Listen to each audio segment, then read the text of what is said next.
Shalom! Estamos aqui mais uma vez no nosso momento Pão do Céu para trazer uma palavra de Deus ao seu coração.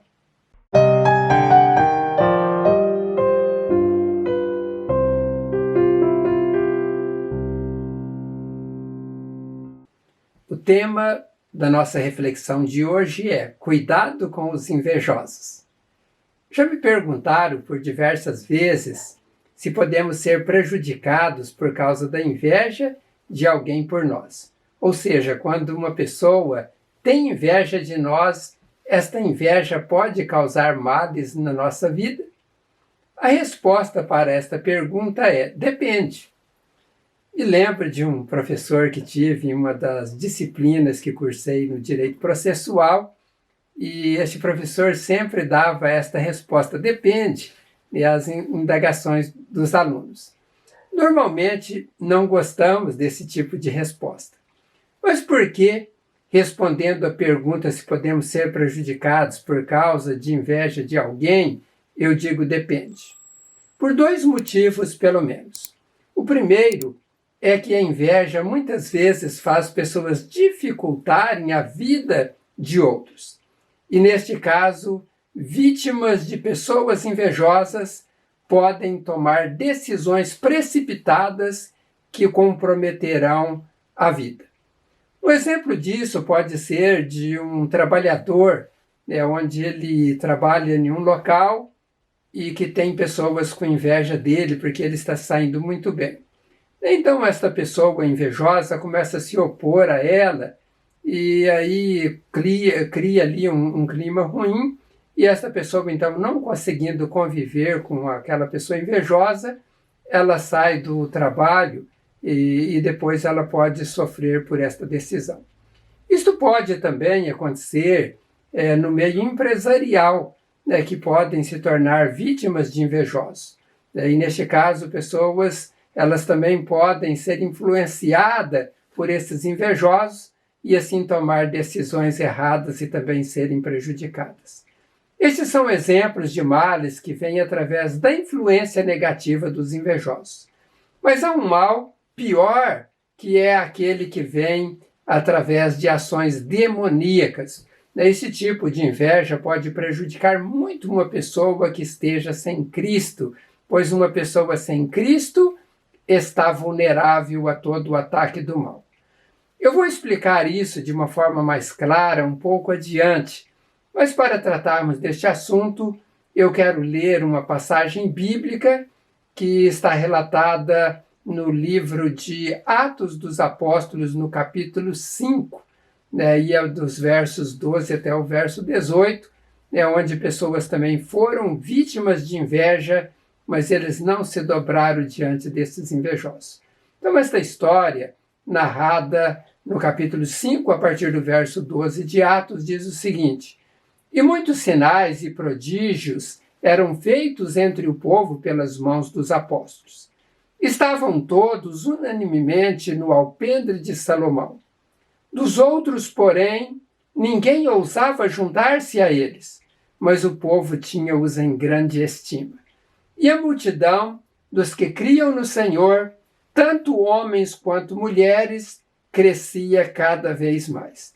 De sorte que transportava os enfermos para as ruas e os punham em leitos e em camilhas, para que ao menos a sombra de Pedro, quando este passasse, cobrisse alguns deles. E até das cidades circunvizinhas concorria muita gente a Jerusalém, conduzindo enfermos e atormentados de espíritos imundos, os quais eram todos curados. E levantando-se o sumo sacerdote e todos os que estavam com ele, e eram eles da seita dos saduceus, encheram-se de inveja, e lançando mão dos apóstolos, os puseram na prisão pública. Muito bem, esse texto que citei, ele faz parte da tradução, da nova tradução da linguagem de hoje. E é um relato de Lucas, que foi quem escreveu este livro dos Atos dos Apóstolos, e ele então mostra dois grupos de pessoas neste texto. Um grupo eram os apóstolos que estavam sendo usados por Deus e que, em nome de Jesus, pregavam o evangelho de salvação e curavam as pessoas, e outro grupo era composto por religiosos que resistiam ao evangelho de Jesus. E não só resistiam, mas eles também eram perseguidores dos que seguiam a Cristo. O incrível é que este segundo grupo de pessoas eram liderados pelo sumo sacerdote. E sabe por que motivo? O texto de Atos capítulo 5, verso 17, diz que era por causa da inveja que eles tinham dos apóstolos que estavam ali fazendo tantos milagres e arrebanhando pessoas, né, para se tornarem cristãs. Então, diante desta situação, esse sumo sacerdote, né, alistou ali alguns dos seus companheiros, ou das pessoas que lhe serviam, e ele então partiu para cima destes apóstolos. Mas quem era o sumo sacerdote? O sumo sacerdote era o posto mais elevado dentro da hierarquia do sacerdócio. O sumo sacerdote era o principal dos sacerdotes e era o líder espiritual do povo de Israel. O sumo sacerdote era o único que podia entrar no Santo dos Santos, onde ficava a Arca da Aliança. Era um homem que devia estar em plena consagração e que deveria ter plena comunhão com Deus. Pasme, mas era este homem que estava com inveja dos apóstolos e que com seus homens lançaram mão dos apóstolos e encerraram na prisão. Se olharmos para a história daquela época, vamos ver que Jesus também foi preso por inveja dos principais dos sacerdotes. No Evangelho de Marcos, né, capítulo 15, versos 9 a 11, ele vai mostrar isso, né, que quando Jesus estava diante de Pilatos, sendo interrogado por ele, né, Pilatos perguntou: quereis que vos solte o rei dos judeus? Porque ele bem sabia que por inveja os principais dos sacerdotes o tinham entregado. Mas os principais dos sacerdotes incitaram a multidão para que fosse solto Barrabás, né, e que fosse crucificado Jesus. Notem que por inveja estes líderes religiosos conduziram Jesus para ser crucificado. No caso dos apóstolos, o sumo sacerdote também agiu para que eles fossem presos. Alguém poderia perguntar: mas onde estava Deus que não protegeu eles das ações destes homens invejosos? Nós sabemos que Deus estava onde deveria estar, ou seja, Deus está em toda parte do mundo. Ele está no controle de toda a situação. Se ele não agiu naquele momento contra as ações daqueles invejosos, é porque ele tinha propósitos. Nós temos alguns exemplos no Antigo Testamento, como, por exemplo, Daniel, né, que também foi vítima de inveja. Deus o livrou quando ele foi lançado naquela cova dos leões. E quando, então, ele saiu daquela cova de leões ileso, o rei Dário promulgou um decreto que todos deveriam temer e tremer diante do Deus de Daniel. Esta decisão do rei foi um divisor de águas no meio de um povo pagão, cheio de idolatrias e práticas abomináveis. Aqueles invejosos de Daniel queriam aniquilá-lo, mas Deus não permitiu e ainda agiu no coração do rei para que promulgasse aquele decreto que se tornou, né, então, uma direção para aquele povo para temer a Deus e a seguir a Deus. Nós temos outro caso, que foi o de Sadraque, Mesaque e Abdinego, que foram lançados na fornalha de fogo. Deus colocou, o seu anjo para estar com eles dentro daquela fornalha de fogo. E quando o rei Nabucodonosor viu, que havia ali 4 e não 3, como havia sido lançado, ele então, sabendo depois que se tratava do anjo do Senhor que estava ali no meio daqueles homens, ele ordenou para tirar Sadraque, Mesaque e Abdinego de dentro daquela fornalha de fogo, e em seguida, Nabucodonosor fez um decreto que todo aquele que falasse com irreverência contra o Deus destes 3 homens deveriam ser despedaçados e eles deveriam ter as suas casas completamente destruídas.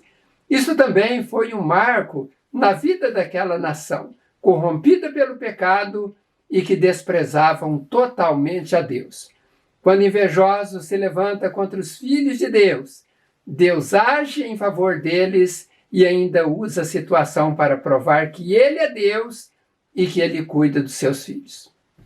Voltando para o Novo Testamento, nós temos o caso de Jesus, em que os invejosos achavam que estavam aniquilando ele, mas eles mal sabiam que Jesus estava cumprindo com o propósito do Pai e que ele ressuscitaria ao terceiro dia como um grande vencedor e como Salvador do mundo.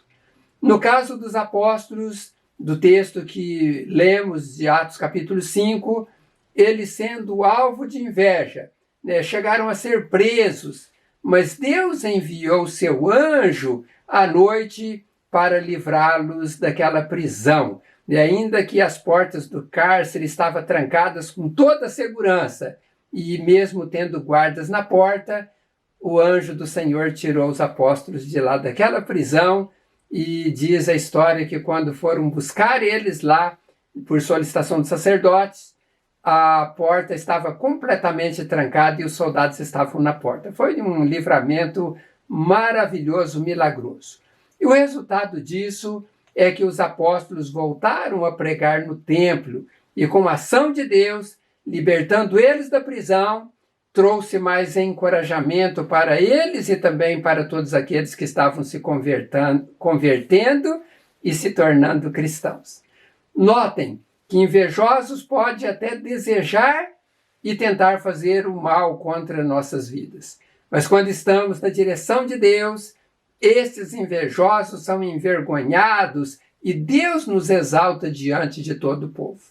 Mas ao contrário dos filhos de Deus, aqueles que não têm a presença e a direção de Deus em suas vidas, estes podem ser prejudicados de tal forma que podem ter as suas vidas completamente arruinadas. Eu quero terminar esta reflexão citando uma passagem bíblica que está relatado no livro de Números, capítulo 23, verso 23, onde ali o rei Balaque, rei dos Moabitas, queria que o profeta Balaão amaldiçoasse o povo de Israel. Ele até pediu para que seus oficiais oferecessem uma grande monta de dinheiro para que Balaão fizesse isso que ele queria. Mas Deus não permitiu, porque a ordem de Deus era para abençoar e não para amaldiçoar. Veja o que diz o texto, de acordo com a nova tradução da linguagem de hoje, lá em Números 23, 23. Lá diz o seguinte: a feitiçaria e a adivinhação não vale nada contra o povo de Israel. Agora todos dirão a respeito deste povo: vejam só o que Deus tem feito.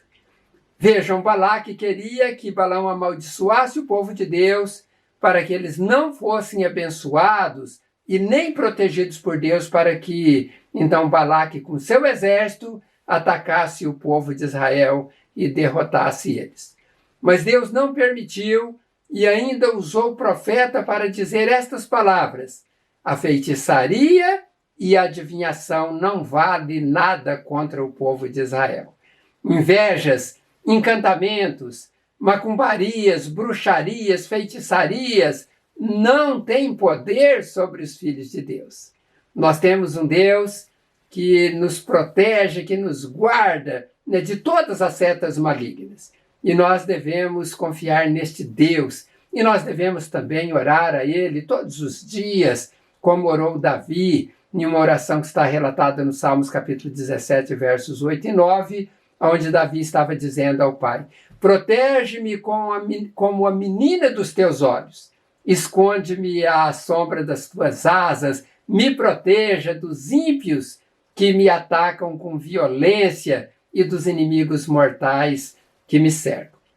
Se nós tivermos então esta confiança em Deus e clamarmos a Ele, nós não vamos sofrermos o dano por aqueles que têm inveja daquilo que está acontecendo de bom na nossa vida, daquilo que Deus está fazendo e daquilo que nós estamos saindo muito bem, né, prosperando, que é uma das coisas que as pessoas têm tanta inveja. Então eu quero orar para que Deus venha lhe proteger e que você seja abençoado e que você não seja vítima de nenhum destes males. Oremos ao nosso Deus. Senhor, eu te agradeço por esta palavra que o Senhor me deu para transmitir a estas pessoas que me ouvem através do canal Palavras de Vida. Ó Deus, eu sei que muitas pessoas invejosas neste mundo, elas desejam mal às pessoas. Algumas desejam até a morte. Ó Deus, deseja a família destruída, os negócios destruídos. Ó Deus, o emprego cessado daquele que está prosperando no trabalho. E eu sei, ó Pai, que há até muitas pessoas que utilizam das obras satânicas para que as pessoas sejam destruídas. Mas nós vimos, ó Deus, aqui na Tua Palavra, que o Senhor é quem nos protege, o Senhor é quem nos guarda, o Senhor é quem impede que estes males venham a trazer qualquer dano às nossas vidas. E eu peço, ó Pai, em nome de Jesus, que o Senhor abençoe a cada um, proteja, Senhor, dai fé, ajude eles a crer no Senhor e na proteção divina que vem de Ti. Eu peço ainda nesta hora, ó Pai, o Senhor ajude os Teus filhos a prosperarem em tudo aquilo que eles fizerem e cubra com as Tuas mãos, dando saúde plena.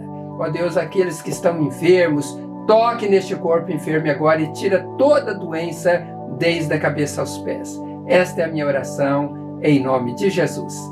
Amém. Que Deus abençoe rica e abundantemente a sua vida. Nós estaremos aqui em breve, se Deus quiser, para trazer mais uma mensagem ao seu coração. E eu peço que você multiplique estas mensagens, mandando para os seus amigos. E se você ainda não faz parte do canal Palavras de Vida, se inscreva e seja o nosso parceiro, a nossa parceira na semeadura da Palavra de Deus. Então, que Deus abençoe a todos, um grande abraço e até em breve, se Deus assim quiser.